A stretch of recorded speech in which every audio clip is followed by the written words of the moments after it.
One of the biggest laughs in life would be to have your home inspected and the guy just emailed you a report of all these facts and angles and specifications and fractions. You're going, what on earth do I have? Well, instead, our desire is to provide the church with coaching to help first guide them through their findings and then talk with them about the other things to do. A rule I learned a long time ago is that inspiration without instruction always leads to frustration. And so conducting the survey of going through and having all the proper parts so that we know then how to tell the story with them requires that we begin with a phone interview. And we have them contact us and we ask questions. We try to discover more about their church, of how many services they have and what structure, of how much people are familiar with a digital communication pattern of emails, or whether it's still print. We take a look at the church size and just the way they operate and do things so that we can coach them to a best approach, customized, for them to be able to conduct their survey and have people participate. Our goal is 65% of adults responding, which gives us a representative survey and allows us to talk with a great deal of confidence about what the survey finds. One of the things that is really great is that it isn't just one phone call. They know that they're really getting a coach, someone who will be there for them, who will answer their questions, who will help them with the more difficult parts, which sometimes is doing that leadership assessment and getting all of the leaders to do their part first and to take the survey first and to really be the ones who lead. And we need to help them and coach them through how to lead. Also with that leadership assessment is such an important part to developing the quad maps that they really need to get off to a good start, and the coach helps them do that.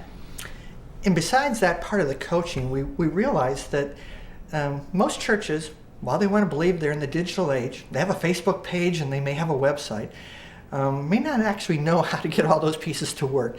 And frustration at the point of taking the survey is not what we desire. So we help them test their survey link. We help them set up their coding for their church website and how to make that accessible. And we actually encourage their leadership team to be the first to take the online survey so they can help others with that process.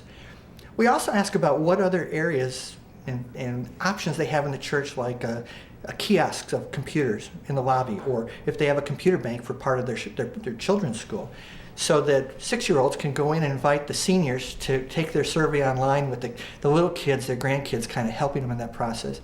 Unless we ask the question, sometimes they don't think about the options that they have. More importantly, we need to coach them on how to do this. A lot of people say, oh, taking a survey online should be a snap. I did one of those and it was just so easy. Well, getting people to take a survey online is actually not as simple as it sounds. And so we talk about a 10-week period of time. We call it 6 and 4. 6 weeks of inviting and talking about the survey and preparing people for it, and then a survey Sunday launch. And then we talk about 4 Sundays in terms of gathering the responses. Again, our goal is 65% of adults responding to the survey. And a lot of times we have to coach them a great deal of how to do that.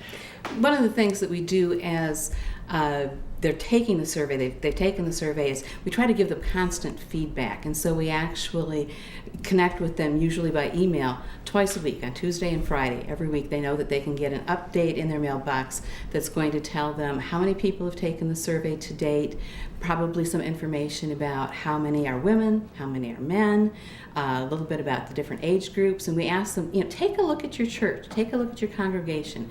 How closely does the statistical information we're giving you so far represent what you're seeing when you look out over the congregation?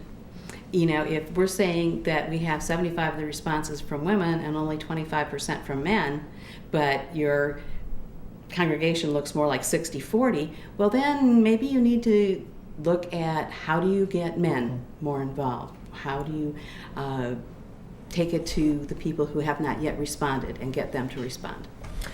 We know they're inspired to take the survey. We know they're anxious about beginning well and beginning with confidence. So our desire is to help them in that process.